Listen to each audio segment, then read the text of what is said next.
My family ignored me on my birthday, so I made them beg for forgiveness, on camera. That's the story I'm about to tell you, but before I begin, let me say this. If you've ever felt invisible, unappreciated, or pushed aside by the very people who were supposed to love you, then listen closely. Because my story isn't just about betrayal, it's about finding your strength when everyone else has tried to silence you. And if you want to hear more stories where heartbreak turns into power, don't forget to hit that subscribe button, because here on Final Twist, every story ends with justice. My name is Daniel Carter. I'm 45 years old, and for most of my life, I've been the kind of man who puts everyone else first. I'm the quiet one, the dependable one, the one who never complains. I grew up in a small town in Ohio, where my parents taught me that family was everything. I carried that belief into adulthood like it was written into my bones. When I married, when I had kids, when I built my career, I always thought of family first. My wife Laura and I raised two children, Melissa, who's 21, and Kevin, who just turned 18. I've worked as an IT manager for over 20 years, and if you asked anyone who knew me, they'd probably say I'm steady, reliable, maybe even boring. But I like being that guy. I like being the one people could count on. I like making my family's life comfortable, keeping the bills paid, the house warm, and the fridge full. I thought those things meant something. But here's the cruel truth I learned the hard way. Sometimes the people you give everything to are the very ones who'll make you feel like nothing. My birthday this year was supposed to be simple. I didn't need much. Just a dinner with my family, maybe a cake, maybe even a few kind words. I didn't expect gifts, I didn't expect surprises. All I wanted was acknowledgement, recognition that I mattered to them, even in the smallest way. The day started like any other. I woke up early, made coffee, and sat at the kitchen table scrolling through my phone. I waited for someone to say it. "Happy birthday, Dad," or "Happy birthday, honey." But the kitchen stayed quiet. Laura walked in first, still half asleep, pouring her coffee without even glancing at me. Then Melissa came down, earbuds in, scrolling on her phone, muttering, "Morning," without looking up. Kevin followed, grabbing cereal, already late for school. Not one word, not one mention of what day it was. I told myself maybe they were planning something later. Maybe they were waiting until dinner. I didn't want to be petty, so I stayed quiet. But as the day went on, I kept waiting. I went to work, where even my colleagues remembered and signed a card. I came home to silence. Laura was watching TV. Melissa was in her room. Kevin was gaming with his friends online. No dinner waiting, no cake, nothing. I sat alone at the table that night with takeout I bought myself, the flickering light from the TV filling the empty silence. My wife didn't even look up when I walked in with the bag. I wanted to say something, to shout, to ask why, but the words stuck in my throat. I've never been good at demanding attention. I've always been the man who takes what he's given and says thank you. But that night, as I sat there chewing cold fries, something in me broke. Or maybe it woke up. I thought about all the years I had worked myself to the bone to provide. The late nights fixing broken heaters, the long hours covering bills when Laura wanted to quit her job, the sacrifices I made so Melissa could go to college and Kevin could have his sports equipment.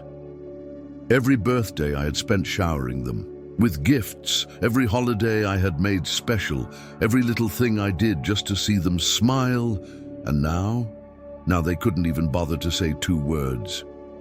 Happy birthday. I don't know how to explain what came over me, but it wasn't just anger. It was clarity, a realization that I had let myself fade into the background for so long that they didn't even see me anymore. I wasn't a father, a husband, a man. I was just the wallet, the driver, the handyman, the background noise of their lives. That night, after everyone went to bed, I sat alone in the dark living room, staring at the family portraits on the wall. Smiling faces, perfect frames, all lies. I looked at my own smile in those pictures and felt sick. Who was that man pretending everything was okay? Who was that man who thought his family loved him back the same way he loved them? I made a decision right there. If they couldn't see me, I'd make them. If they couldn't appreciate me, I'd teach them how it felt to be ignored, to be dismissed. And if they thought they could just walk over me forever, then they had another thing coming. But I didn't want yelling. I didn't want to throw things or slam doors. That would just make me look like the bad guy. No, I wanted something better, something unforgettable.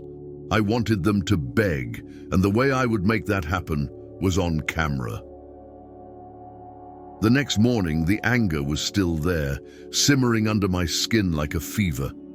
But I hid it. I moved through the house quietly, just like always, making coffee, reading emails, keeping my face blank.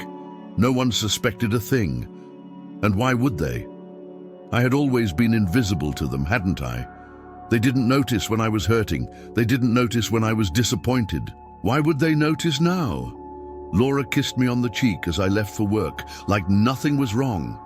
Melissa shouted from her room, asking if I could transfer money for her books. Kevin yelled from the basement, wanting a ride to practice later. Not one of them remembered that just 24 hours ago, I'd sat alone on my birthday, forgotten like yesterday's news. I drove to work with my hands gripping the steering wheel tighter than I should have. My mind kept replaying the silence of that night, the way nobody cared, and something inside me hardened. I wasn't just hurt anymore. I was determined. At the office, people greeted me warmly. "Happy belated, Dan," one of my colleagues said, giving me a pat on the back. "Hope your family spoiled you yesterday?" I forced a smile, my throat tight. Spoiled me? If only they knew. My family had spoiled me all right. Spoiled my faith in them. Spoiled my belief that I mattered. That night when I came home, I stood in the doorway for a moment and just watched them. Laura was curled up on the couch, laughing at some sitcom. Melissa was scrolling through her phone, face lit by the screen, headphones blocking out the world. Kevin was yelling into his headset, completely absorbed in his game. Not one of them looked up when I walked in.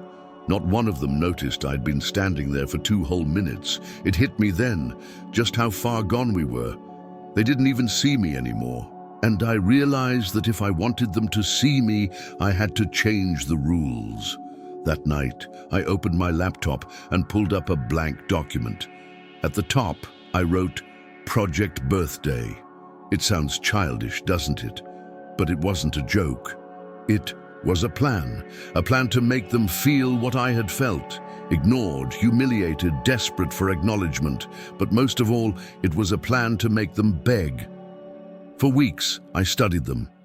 I watched the way they lived, the things they asked of me, the little dependencies they didn't even realize they had. Laura needed me for the bills. She hadn't managed finances in years. Melissa needed me for tuition, for rides, for groceries when she blew through her allowance. Kevin needed me for practice, for game consoles, for the electricity that powered every second of his teenage life. They thought they were independent, but they weren't. They leaned on me like vines on a tree, and they didn't even see it. I started pulling back, slowly at first. When Melissa asked for money, I told her she'd have to wait a few days. When Kevin asked for a ride, I claimed I was too tired. When Laura needed me to fix the leaky sink, I said, "Maybe you should call a plumber."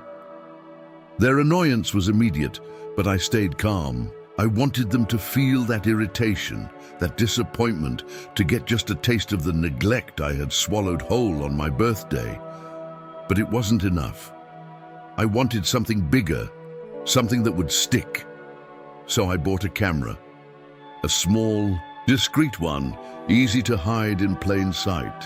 I set it up in the living room, angled perfectly at the family couch.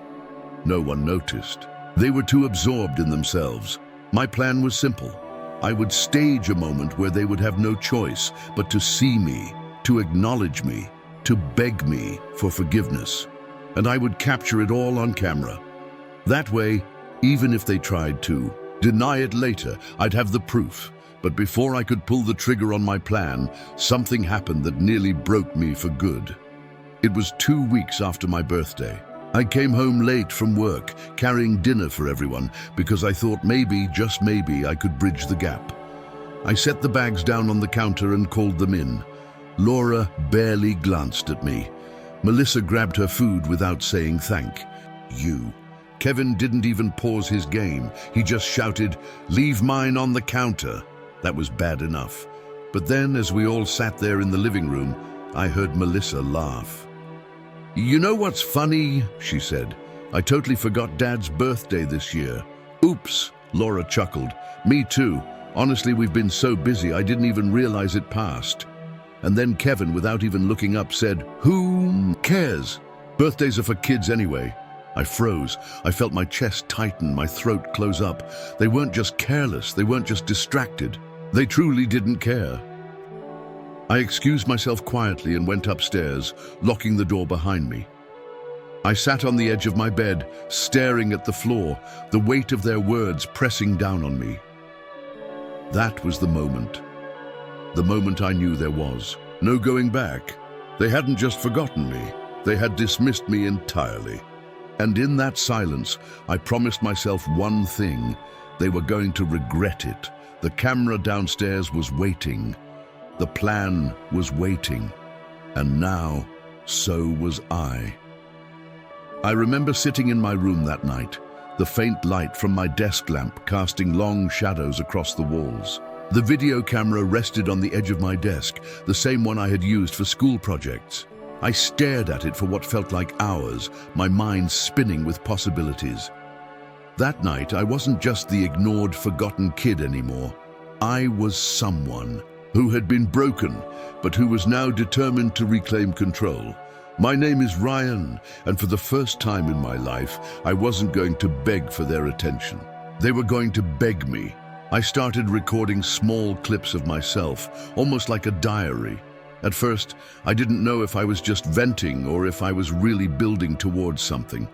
In those clips, I spoke raw, unfiltered truths about being invisible, about being treated like I was less than. I didn't hold back. And you know what? Just saying those words out loud into the camera, it gave me a kind of strength I had never felt before. It was like finally someone was listening, even if that someone was just me. But I didn't stop there. I decided that if my family could ignore me in the shadows, then I would drag the truth into the light. I began to film them, quietly, carefully. Every dismissive comment, every time my mum brushed me off, every eye roll from my sister, every time my dad pretended like my voice was nothing but background noise. I became almost invisible in the house, my phone in my hand, the camera lens, my new pair of eyes. It was strange, but as I collected these moments, I felt myself detaching. Instead of being hurt in the moment, I was documenting it. Evidence. Proof. The first clip that struck me the hardest was from the day after my birthday. I'd recorded myself cleaning up the leftover cake my mom had bought for my sister. I was scraping dried icing off the table, while in the background my parents and sister were laughing about some joke from dinner. The contrast was brutal. Me, in silence, cleaning while they laughed together. When I watched that clip back later, my chest burned with a mix of shame and rage. That was when I knew this wasn't just a collection of random videos. This was going to be my weapon. The plan started to form slowly in my head. If they wanted to make me invisible, then I would make them see themselves on camera, raw and unfiltered. I wasn't just going to tell them how much they hurt me. I was going to show them, and they would have no choice but to face it. But I'll admit, the idea scared me. I lay awake at night, staring at the ceiling, wondering if I was going too far. Part of me still wanted their love, their approval. What if this plan destroyed whatever small chance I had left of earning that? But then another part of me, the part that had been shoved aside one too many times, whispered, "They already destroyed it. Now it's your turn." A week later, I had enough footage to put together a short reel. It wasn't long, maybe 3 minutes. But those 3 minutes told the story of years of neglect. I spliced together shots of me sitting alone, them laughing without me, them cutting me off mid-sentence, my mom brushing me aside, my dad ignoring me. Watching it made my stomach twist, but it also lit a fire in me. This was my reality, and I wasn't crazy for feeling the way I did. The next step was figuring out how to confront them. I didn't want a screaming match that they could dismiss or twist into me being too emotional. No, I wanted silence. I wanted their eyes glued to the screen, forced to watch the truth with no escape. So I waited. I bided my time until the perfect opportunity came. It was a Saturday evening. My dad was in the living room, my mum was flipping through a magazine, and my sister was scrolling through her phone. They were all together, which was rare. I walked in, my heart pounding in my chest so loud I swore they could hear it. I held the remote in my hand, and for the first time I didn't feel small, I felt powerful. "Can I show you something?" I asked, my voice steadier than I expected. They looked at me like I was interrupting something important, which only made my jaw tighten. My dad sighed. "What is it, Ryan?" My sister didn't even look up. My mom muttered something about being tired, but I didn't move. I didn't back down. "I just need 10 minutes of your time," I said. "Please, just watch." Something in my tone must have caught their attention because they reluctantly agreed. I connected my laptop to the TV, my palms sweating as the first clip began to play. At first, they were confused. My mum frowned. My dad squinted at the screen. My sister smirked like it was some kind of joke. But as the reel played on, their expressions shifted. The laughter disappeared. My mom's hand slowly dropped from her chin. My dad leaned forward. My sister put her phone down. The silence in the room grew heavier with each passing second. There I was, in the footage, cleaning up their mess while they laughed, sitting alone at the table, my voice drowned out in the background. And then the final clip, me blowing out a single candle in the dark, alone in my room, whispering happy birthday to me. When the screen went black, no one moved. For the first time in my life, I had their full, undivided attention. I let the silence stretch, savoring it. Then I finally spoke. "This is what it feels like to be me, every day, invisible, forgotten. Do you see it now?" My mum's eyes were wide, glassy. My dad's face was tight, unreadable. My sister looked guilty, which shocked me more than anything. None of them spoke. None of them had the courage. And in that silence, I realized something powerful. For the first time, I wasn't begging for their attention. They were the ones speechless, cornered, exposed. And I wasn't done yet, because that night I wasn't just showing them the truth. I was going to make them beg for forgiveness. And this was only the beginning. That night, as I sat in my room, watching the camera footage, my heart was pounding in my chest like a drum. I replayed the moment over and over again, their faces, when they realized I had captured everything. It was the first time in years that I saw genuine fear in their eyes, not fear of me hurting them physically, but fear of what I now had in my hands, the truth, undeniable, unfiltered, and on tape. For once, I had the power. The next morning, I didn't come down for breakfast. Instead, I sent a message to the family group chat, attaching a short clip from last night. Just 5 seconds of my mom looking horrified and my dad begging me to stop recording. I didn't write a single word, but I didn't need to. Within minutes, my phone started buzzing nonstop. "Please delete that video," my mom texted. "Why are you doing this? We're family," my dad wrote. Even my sister, who rarely acknowledged me, sent, "What's wrong with you? You're sick." I didn't reply, not yet. I wanted them to sit with the fear for a while. Around noon, my dad knocked on my door. "Ethan, open the door. Let's talk." His voice wasn't commanding anymore. It wasn't the same booming tone he used whenever I disappointed him. It was smaller, weaker. I let him knock and knock until he gave up and walked away. The silence that followed was delicious. For the first time in my life, I felt untouchable. Later that evening, I finally gathered them in the living room. They all sat stiffly waiting for me to say something. The roles were reversed now. I wasn't the outcast, the forgotten one. I was in control, you know, I began, my voice steady but laced with the bitterness I'd carried for years.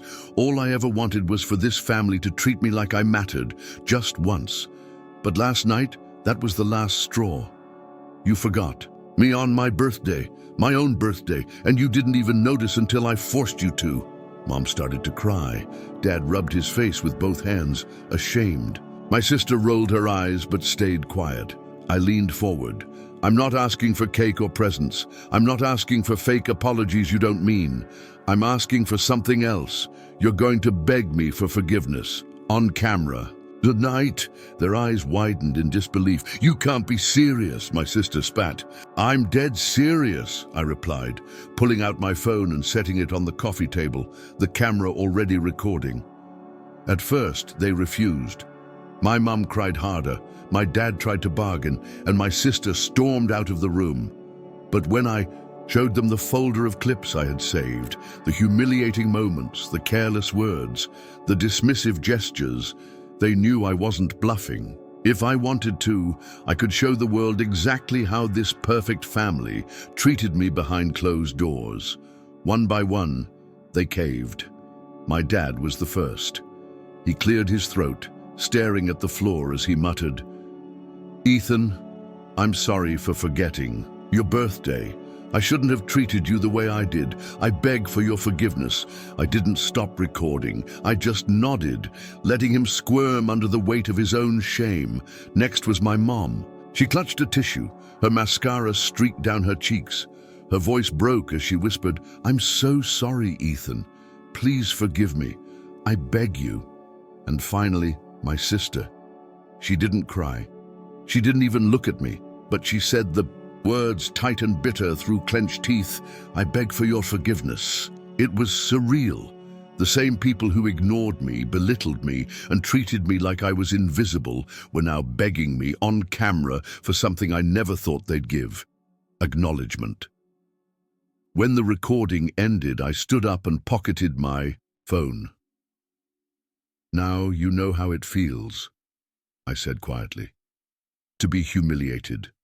To feel powerless, to be at the mercy of someone else." I walked out of the living room, leaving them in stunned silence.